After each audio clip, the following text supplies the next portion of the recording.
अब हम एक एग्जाम्पल देखते हैं कि हम किस तरह से डिसीजन ट्री ड्रॉ करेंगे एंड फर्दर किस तरह से हमारी ड्रॉ की हुई डिसीजन ट्री का एनालिसिस करेंगे. So have a look at the question over here.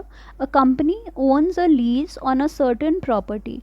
ध्यान रखिएगा, इस टाइप के क्वेश्चंस जब भी आपके पास आएंगे, चाहे वो डिसीजन 4 का क्वेश्चन हो, चाहे वो डिसीजन 5 का क्वेश्चन हो, चाहे वो यूनिट 4 का क्वेश्चन हो, चाहे वो यूनिट 5 का क्वेश्चन हो, जो कि हम आगे आने वाले वीडियो लेक्चर्स में पढ़ेंगे. आपको सारे ही क्वेश्चंस बहुत ध्यान से पढ़ने हैं, बिकॉज सारी ही इन्फॉर्मेशन आपके इस क्वेश्चन के लैंग्वेज में ही छुपी हुई होगी, जो कि आपको समझना है एंड उसी के बेसिस पे आप फर्दर स्टेप्स परफॉर्म कर पाओगे.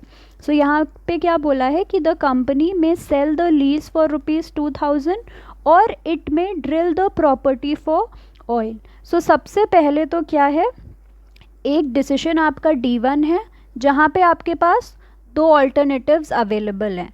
एक ऑल्टरनेटिव क्या है, या तो वो सेल कर दे जो भी उसका लीज है प्रॉपर्टी का फॉर ₹12,000, एंड सेकेंड ऑल्टरनेटिव क्या है कि या तो वो ड्रिल कर दे अपनी प्रॉपर्टी को ऑयल के लिए. Then various possible drilling results are as under along with the probability of happening and rupee consequences. So drilling के लिए उसके पास ये 4 ऑल्टरनेटिव्स हैं कि अगर वो ड्राई वेल ड्रिल करता है तो उसकी प्रोबेबिलिटी 0.10 है प्रॉफिट की, एंड रुपी कॉन्सिक्वेंसेस कितने हैं आपके, -1 लाख रुपीज़. देन अगर सिर्फ और सिर्फ गैस वेल ड्रिल करता है तो probability of profit is 0.40 and 45,000 rupees के उसको कॉन्सिक्वेंसेस होते हैं. Then oil and gas combination का अगर वो ड्रिलिंग करता है तो 0.30 प्रॉफिट है एंड 98,000 रुपीज़ के कॉन्सिक्वेंसेस हैं. सिमिलरली अगर सिर्फ और सिर्फ ऑयल वेल ड्रिल करता है तो उसकी प्रोबेबिलिटी आपके पास 0.20 है एंड रुपी कॉन्सिक्वेंसेस हैं 1,99,000. सो इसी इंफॉर्मेशन को यूज़ करके आपको क्या करना है, एक डिसीजन ट्री डायग्राम ड्रॉ करना है for this problem and calculate EMV for the act drill. Should the company drill और सेल. एक बार आपने EMV कैलकुलेट कर लिया, उसके बाद आप बताओगे कि ऑप्टिमल डिसीजन क्या होना चाहिए. उसको अपना जो प्रॉपर्टी है वहाँ पे ड्रिलिंग करनी चाहिए या फिर अपने उस प्रॉपर्टी के लीज को सेल कर देना चाहिए फॉर 12,000 रुपीज़. सो सबसे पहले तो हमें बनाना है इसके लिए डिसीजन ट्री. मैं आपको स्टेप्स बता दे रही हूँ, बाकी आपके पास नोट्स हैं, आप पढ़ के इसको किसी भी पॉइंट पे जाके समझ भी सकते हो. मैंने सारा कुछ यहाँ पे आपको लिख के दिया हुआ है. सो सबसे पहला डिसीजन नोड आएगा हमारा D1. डिसीजन 1 के लिए आपके पास कितने ऑल्टरनेटिव्स अवेलेबल हैं, 2 ही ऑल्टरनेटिव्स हैं. वहाँ पे क्वेश्चन में दिया था या तो वो ड्रिल करेगा या तो वो सेल करेगा. ठीक है, तो हमने D1 नोड से 2 ब्रांचेस निकाले. पहला है आपका ड्रिल के करस्पॉन्डिंग और दूसरा है आपका सेल के करस्पॉन्डिंग. ये EMV पे अभी मत जाइए, ये मैंने बाद में लिखा हुआ है. सो एक बार आप फाइनल ट्री डायग्राम बना लोगे, उसके बाद लास्ट स्टेप पे आप EMV लिखोगे. सो पहला ऑल्टरनेटिव ड्रिल, दूसरा ऑल्टरनेटिव सेल. अब दूसरा ऑल्टरनेटिव जो हमारा सेल का था, यहाँ पे तो आपके पास फर्दर और कोई ऑप्शंस है नहीं, क्योंकि एक बार आपने आपकी प्रॉपर्टी की लीज सेल कर दी, उसके बाद आपका उस पर कोई राइट ही नहीं है. तो उसके बाद पॉसिबिलिटीज़ का या ऑल्टरनेटिव्स का या अवेलेबल स्ट्रैटेजीज़ का कोई मतलब नहीं है. सो यहाँ पे हमें ऑप्शंस दिए हुए हैं कि ठीक है, अगर आप भाई ड्रिल करने का सोचते हो तो ड्रिल करने के आपके पास कितने सारे ऑप्शंस हैं या कितने सारे स्ट्रैटेजीज़ हैं. सो इसके बाद आएगा हमारा पहला इवेंट नोड, और इस इवेंट के करस्पॉन्डिंग जो आपके पास ऑल्टरनेटिव्स अवेलेबल हैं उसको हम रिप्रेजेंट करेंगे ब्रांचेस को यूज़ करके. सो पहला ऑल्टरनेटिव आपके पास क्या था, जो क्वेश्चन में हमारे पास टेबल दी हुई थी, सी दिस. पहला ऑल्टरनेटिव आपके पास था ड्राई वेल का, जिसके लिए प्रोबेबिलिटी है 0.10 एंड रुपी कॉन्सिक्वेंसेज है -1 लाख रुपीज़. सो क्या किया हमने, इस पहले इवेंट नोड से एक ब्रांच निकाली और यहाँ पे लिखा ड्राई वेल कि आप सिर्फ और सिर्फ अगर ड्राई वेल ड्रिल करते हो. इसके आगे हमने रुपी कॉन्सिक्वेंसेस लिख लिए और इसकी प्रोबेबिलिटी लिख ली. सिमिलरली सेकंड स्ट्रैटेजी हमारी थी कि अगर हम गैस वेल ड्रिल करते हैं तो रुपी कॉन्सिक्वेंसेज है 45,000 एंड प्रोबेबिलिटी है 0.40. तो इसी तरह से ड्रिलिंग के हमारे पास जो चारों ऑल्टरनेटिव्स थे वो हमने इस इवेंट नोड से 4 ब्रांचेस यूज़ करके रिप्रेजेंट कर लिए हैं और हमने सबके करस्पॉन्डिंग प्रोबेबिलिटीज़ और सबके करस्पॉन्डिंग रुपी कॉन्सिक्वेंसेस को भी लिख लिया। अब हमें एनालाइज करना है कि हमारे लिए ऑप्टिमल डिसीजन क्या होगा। हमें हमारे प्रॉपर्टी पे ड्रिलिंग करनी चाहिए या फिर हमारी प्रॉपर्टी को सेल कर देना चाहिए। एंड इस ऑप्टिमल डिसीजन को फाइंड करने के लिए हम यूज़ करेंगे EMV का। EMV कैसे फाइंड करेंगे? देखो, D1 के करस्पॉन्डिंग तो आपके पास एक ही इवेंट था 12,000, ना कोई प्रोबेबिलिटी ना कोई फर्दर ऑप्शंस, तो इसके लिए तो आपका एक्सपेक्टेड मॉनेटरी वैल्यू सीधे सीधे हो जाएगा, this is 12,000, I am sorry. So इस डिसीजन ऑल्टरनेटिव के लिए आपके पास सिंपली EMV हो जाएगा 12,000 रुपीज़। अब अगर E1 के करस्पॉन्डिंग आप देखो कि EMV कितना आएगा, तो EMV क्या होता है आपका, प्रोबेबिलिटी को आप मल्टीप्लाई करते हो पे ऑफ से, प्रोबेबिलिटी को मल्टीप्लाई करते हो पे ऑफ से, प्रोबेबिलिटी का मल्टीप्लिकेशन पे ऑफ से एंड सेम, और फिर सबको ऐड कर देते हो। ये मैंने किया हुआ है सी। सो देयरफॉर हमारा EMV ऑफ E1 नोड क्या हो जाएगा, 0.0 into minus 1 lakh plus 0.40 into 45,000 plus 0.30 into 98,000 and 0.20 into 1,99,000। आपको अगर कन्फ्यूजन हो रहा है, आप कंफर्टेबली नहीं कर पा रहे हो, सो आप हर ब्रांच के लिए अलग अलग करो और लास्ट में उनको सबको ऐड कर दो। बट इसमें कैलकुलेशन मिस्टेक मत करिएगा, बिकॉज बहुत बार आप लोग क्या कर सकते हो कि सपोज़ ये ब्रैकेट्स में है तो आपने इसको मल्टीप्लाई पहले ना करके आपने सपोज़ -1 लाख और 0.40 को ऐड कर दिया। ये नहीं करना है, पहले आपका ये ब्रैकेट्स मल्टीप्लाई होंगे आपस में। रूल होता है BODMAS, bracket of division, multiplication, addition and subtraction. मतलब अगर आपके पास यहाँ मल्टीप्लिकेशन है, सो आप पहले मल्टीप्लिकेशन करोगे एंड देन सारी मल्टीप्लाई की हुई वैल्यूज़ को आप ऐड करोगे। सो इन सारी वैल्यूज़ को जब हम ऐड करेंगे तो EMV हमें मिलेगा 77,200।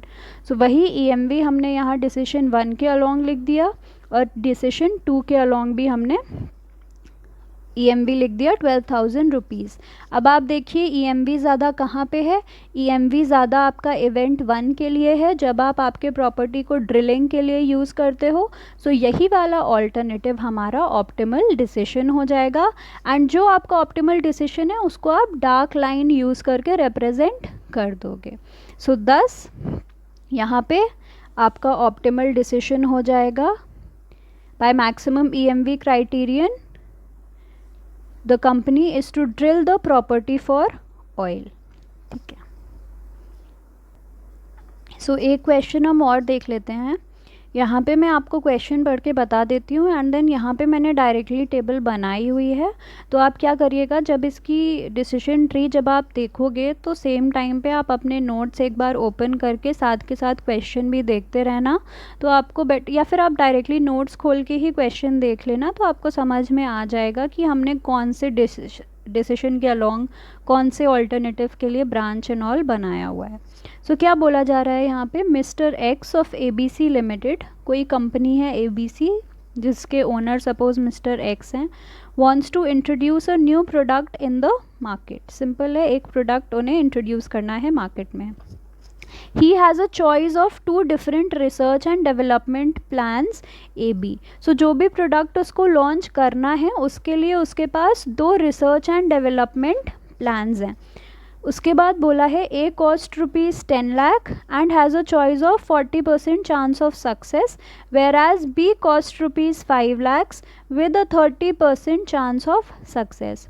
सो एक प्रोडक्ट उनको लॉन्च करना है जिसके लिए उनके पास 2 प्लान्स हैं, plan A and plan B। अगर वो प्लान A लेते हैं तो प्लान A लेने में उनको कॉस्ट आता है 10 लाख रुपीज़ का और उनके सक्सेस के चांसेस हैं 40%। सिमिलरली अगर वो B प्लान चूज़ करते हैं तो B प्लान का कॉस्ट आता है उनको 5 लाख रुपीज़ एंड सक्सेस के चांसेस हैं 30%। सो मैं ट्री में सबसे पहले आपको ये 2 ब्रांचेस बना के दिखा देती हूँ। ओके, सो सी D1 हमारा था डिसीजन नोड, जहाँ पे उनको एक प्रोडक्ट मैन्युफैक्चर करना है, एंड यहाँ से आपके पास दो ऑल्टरनेटिव्स अवेलेबल हैं। प्लान ए चूज़ कर सकता है मिस्टर एक्स या फिर प्लान बी। प्लान ए के लिए कॉस्ट आता है उनको 10 लाख रुपीज़ का, एंड प्लान बी के लिए उनको कॉस्ट आता है 5 लाख रुपीज़ का। देन उसके बाद in the event of a success Mr X has decided to whether or not to advertise the product heavily or lightly. So एक बार उनको अगर सक्सेस मिल जाता है प्रोडक्ट ए में या फिर प्रोडक्ट बी में, तो उसके बाद वो सोचते हैं कि हमें हैवी एडवर्टाइजिंग करनी चाहिए या लाइट एडवर्टाइजिंग करनी चाहिए। So heavy advertising will cost ₹4 lakh but gives 0.7 probability of full acceptance and 0.4 probability of partial acceptance by the market. Similarly अगर वो light advertising के लिए जाते हैं, so light advertising will cost ₹1 lakh with a probability of 0.5 of full acceptance and 0.5 probability of partial acceptance. सो उनके पास decision 1 के बाद दो प्लान्स थे, प्लान ए और प्लान बी, जो कि हमने इवेंट नोड्स यूज़ करके रिप्रेजेंट किए। अब सपोज़ प्लान ए जो था, जो हमने इवेंट 1 के करस्पॉन्डिंग लिखा हुआ है, प्लान ए के सक्सीड करने की प्रोबेबिलिटी थी 40%, तो 40% को हम लिख सकते हैं 0.4। सो अगर प्लान ए आपका सक्सीड करता है तो उसकी प्रोबेबिलिटी है 0.4, तो अगर सक्सेस की प्रोबेबिलिटी 0.4 है तो फेलियर की हो जाएगी 0.6। ये ब्रांच आपको मेंशन नहीं है क्वेश्चन में, बट हमको बनाना पड़ेगा, बिकॉज अगर सक्सेस की प्रोबेबिलिटी है तो फेलियर की भी प्रोबेबिलिटी होगी ही होगी। सिमिलरली सेकंड ऑप्शन था choose the plan B. B के लिए आपकी सक्सेस की प्रोबेबिलिटी थी 0.3 एंड फेलियर की प्रोबेबिलिटी थी 0.7, वो भी हमने लिख दिया है। अब ये दोनों इवेंट्स के बाद आप आते हो अगेन डिसीजन पे। उसने बोला है मिस्टर एक्स ने कि अगर हमारा प्लान ए सक्सीड करता है, पहली चीज़ तो प्लान ए सक्सीड करता है, उसके बाद आपके पास ऑप्शंस अवेलेबल हैं, तो यानी सक्सीड वाले ऑल्टरनेटिव के आगे ही आपके पास एक डिसीजन नोड आएगा। एक बार आपका प्लान ए सक्सीड कर गया, उसके बाद आपके पास दो ऑप्शंस हैं, या तो वो हैवी एडवर्टाइजिंग करेगा या तो वो लाइट एडवर्टाइजिंग करेगा। इसके बाद बोला है कि अगर वो हैवी एडवर्टाइजिंग करता है तो उसको कॉस्ट आता है 4 लाख का। सो हैवी एडवर्टाइजिंग के साथ हमने कॉस्ट लिखा 4 लाख। सिमिलरली हमने लाइट एडवर्टाइजिंग के साथ कॉस्ट लिखा 1 लाख। अगेन आपको बोला गया है कि अगर वो हैवी एडवर्टाइजिंग करता है तो चांसेस हैं कि उसका प्लान, दो चांसेस हैं, या तो उसका प्लान पूरी तरह से एक्सेप्ट होगा या तो पार्शियली एक्सेप्ट होगा। सो प्लान फुल्ली एक्सेप्ट होने की प्रोबेबिलिटी है 0.7 एंड प्लान पार्शियली एक्सेप्ट होने की प्रोबेबिलिटी है 0.3। अगर फुल्ली एक्सेप्ट होता है तो 40 लाख का कॉस्ट आएगा, और अगर पार्शियली एक्सेप्ट होता है तो 20 लाख का कॉस्ट आएगा। सिमिलरली लाइट एडवर्टाइजिंग के लिए हमारे पास दो ऑप्शंस थे। अगर लाइट एडवर्टाइजिंग में फुल्ली आपका प्लान एक्सेप्ट होता है तो 0.5 प्रोबेबिलिटी है और 40 लाख प्राइस है, एंड अगर प्लान पार्शियली एक्सेप्ट होता है तो 20 लाख प्राइस है एंड पार्शियली एक्सेप्टेंस का प्रोबेबिलिटी है 0.5।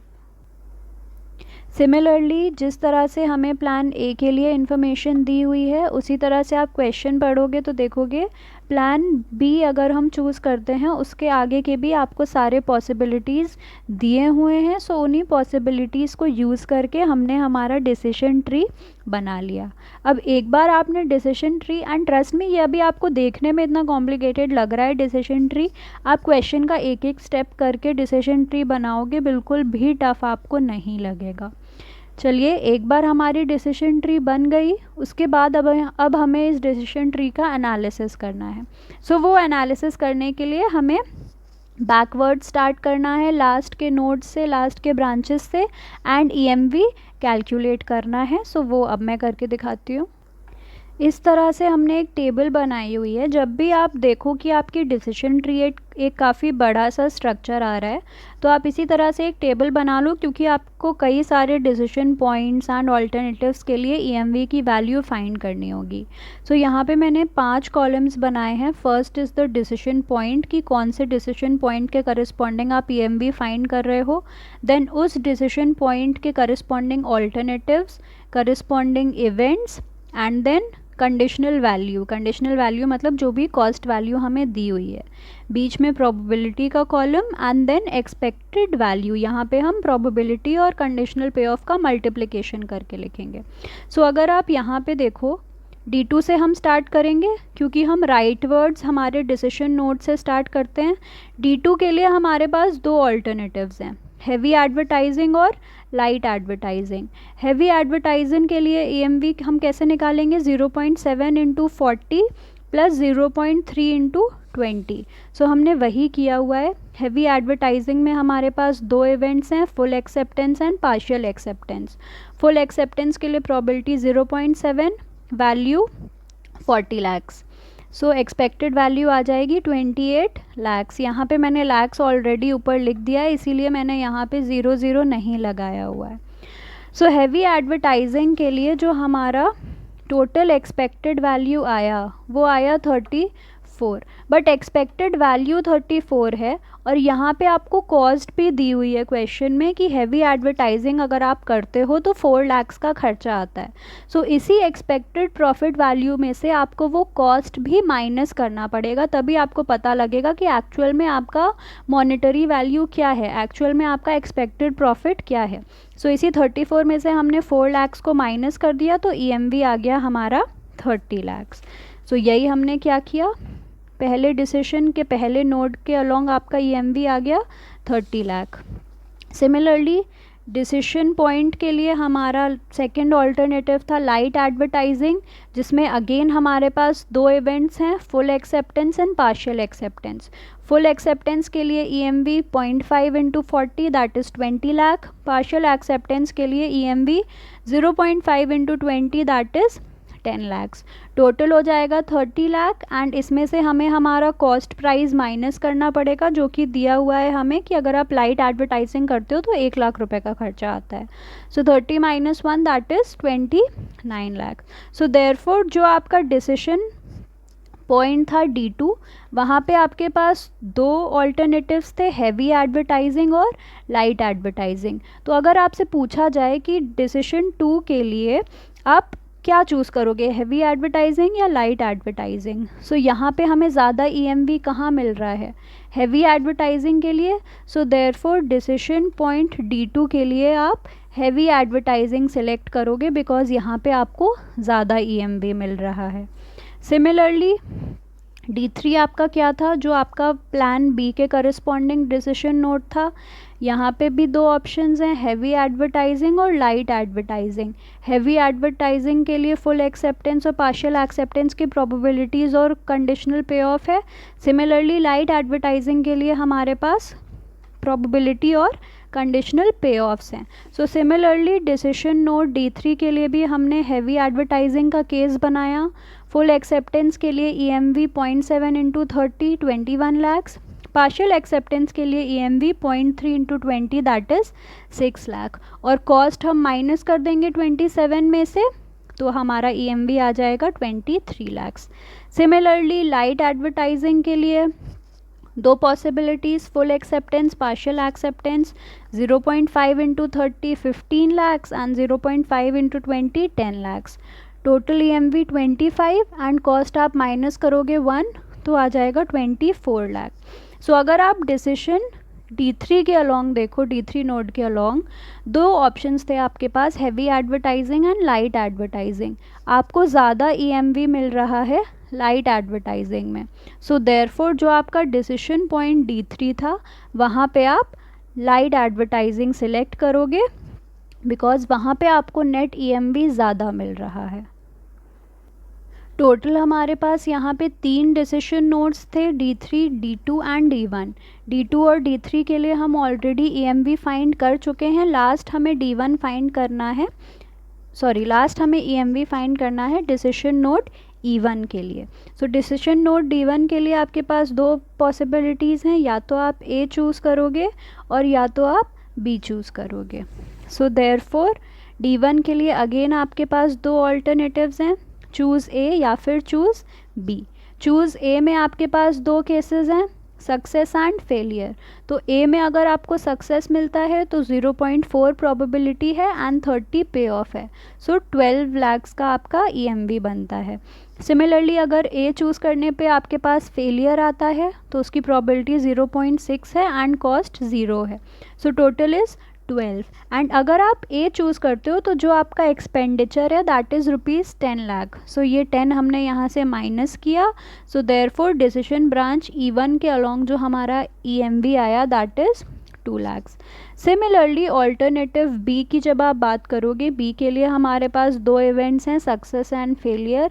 सक्सेस की प्रोबेबिलिटी 0.3, 24 लाख से मल्टीप्लाई करते हैं तो 7.2 एंड फेलियर के लिए 0.7 इंटू 0 आ जाता है 7.2। और B चूज़ करने में आपके पास 5 लाख्स का एक्सपेंडिचर आता है। सो ये 5 लाख्स हम माइनस करते हैं तो EMV आता है 2.2 लाख। तो एक बार आपको सारे EMVs मिल जाएंगे, आप क्या करोगे, इस टेबल में हर डिसीजन नोड के अलॉन्ग EMV लिख दोगे। जैसे D1 में इवेंट A के लिए आपका EMV 2 लाख, इवेंट B के लिए आपका EMV 2.2 लाख। इसके बाद हम एक एक करके सिलेक्ट करेंगे कि हमारा ऑप्टिमल जो पाथ होगा वो क्या होगा। पाथ सिलेक्ट करने के लिए आप लेफ़्ट से स्टार्ट करोगे। EMV कैलकुलेट करने के लिए हम राइट से स्टार्ट करते हैं, बट पाथ सिलेक्ट करने के लिए हम अल्टीमेटली लेफ़्ट से स्टार्ट करेंगे। कि देखो E1 के लिए आपका EMV था 2 lakhs, E2 के लिए EMV था 2.2 लाख। तो हमने किसको सिलेक्ट किया, ऑप्शन B को, क्योंकि ऑप्शन B के लिए 2.2 lakhs का EMV आया। सो यहाँ पे हमने ऑप्शन B वाले लाइन को डार्कन कर दिया। अब एक बार इसका EMV ज़्यादा आ गया तो अब हमें E1 से कोई मतलब ही नहीं है, क्योंकि हमने अल्टीमेटली ऑप्शन B को ही चूज़ कर लिया है। अब आप ऑप्शन B से आ गया है, आप आए डिसीजन 3 पे, हमने माना कि हमें सक्सेस मिल रहा है। डिसीजन 3 पे आप आए। डिसीजन 3 में आपके पास दो ऑप्शंस थे, हैवी एडवर्टाइजिंग और लाइट एडवर्टाइजिंग। हैवी एडवर्टाइजिंग के लिए EMV है 24 lakhs और लाइट एडवर्टाइजिंग के लिए EMV है 24 lakhs और हैवी के लिए EMV था 23 लाख। तो आप किसको सेलेक्ट करोगे, जिसका EMV ज़्यादा है, यानी कि लाइट एडवर्टाइजिंग को। सो ऑप्टिमल पाथ आपका क्या होगा कि आप जो भी प्रोडक्ट लॉन्च करने वाले हो उसके लिए रिसर्च एंड डेवलपमेंट का प्लान B चूज़ करो। प्लान B में आप सक्सेस की प्रोबेबिलिटी के साथ जाते हो। देखो जब आपके सक्सेस मिलेगी तभी आपके पास और ऑप्शंस अवेलेबल होंगे। जब अल्टीमेटली आप फेल ही हो गए तो और ऑप्शंस ही नहीं है आपके पास, तो बात ही ख़त्म। सो हम कैलकुलेशन सक्सेस के लिए ही करेंगे। सो प्लान B में अगर आपने सक्सीड किया, उसके बाद आपके पास दो ऑप्शंस हैं, heavy advertising and light advertising. Heavy advertising में आपको कम EMV मिल रहा था, लाइट एडवर्टाइजिंग में आपको ज़्यादा एक्सपेक्टेड मॉनेटरी वैल्यू मिल रही है। सो आप सिलेक्ट करोगे लाइट एडवर्टाइजिंग। सो यही जो ऑप्टिमल पाथ है हमारा, इसको हमने थोड़ा डार्क करके शो किया हुआ है। एंड यही था आपका डिसीजन ट्री एनालिसिस। परेशान नहीं होना है इसको देख के, एक एक स्टेप यूज़ करके डिसीजन ट्री बनाना है। ब्रांचेस के करस्पॉन्डिंग हमें जितने भी वैल्यूज़ पता हैं वो सारे आप लिखते जाओ। उसके बाद EMV कैलकुलेट करो राइट से स्टार्ट करके, एंड अल्टीमेटली आप देखो कि किसका EMV ज़्यादा है, वही आपको ऑप्टिमल पाथ देता जाएगा।